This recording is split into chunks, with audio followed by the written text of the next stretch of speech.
அன்புக்குரியவர்களே, விவிலியத்தின் ஜெப வீராங்கனைகள் என்னும் விவிலிய தொடரில் இன்று முதலாக நாம் தொடக்க நூல் 16வது அதிகாரத்தில் ஆகாரை சந்திக்கின்றோம்.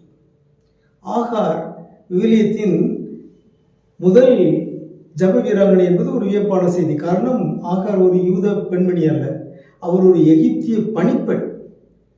ஆபிரகாமுக்கும் சாராவுக்கும் பணிப்பெண்ணான ஆகார் சாராவுக்கு குழந்தை இல்லாததால் ஆகாரை மனைவியாக ஆபிரகாமுக்கு கொடுத்தார் சாரா.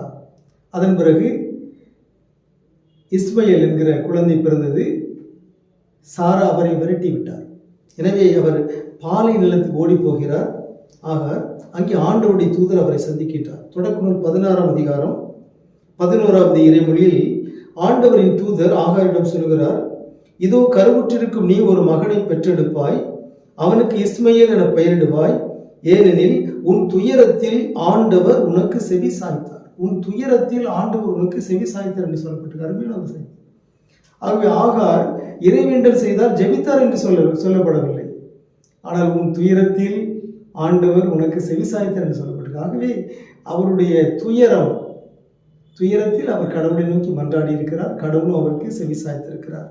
அது மட்டுமல்ல, தொடர்ந்து தொடக்க நூல் 16:13 ஆகார் சொல்கிறார், தன்னுடன் பேசிய ஆண்டவரை காண்கின்ற இறைவன் நீர் என்று பெயரிட்டளித்தார். ஆகவே கடவுளுக்கு அவர் ஒரு பெயர் கொடுக்கிறார், காண்கின்ற இறைவன், துன்பப்படுகிறவர்களை காண்கின்ற இறைவன் என்ற பெயரை ஆகார் கடவுளுக்கு வழங்குகிறார். ஆகவே விவிலியத்தின் புகழ்பெற்ற ஜெப வீராங்கனைகள் முதல்வர் என்கிற பெருமை எகிப்திய பணிப்பெண்ணான ஆகாருக்கு கிடைத்திருக்கிறது.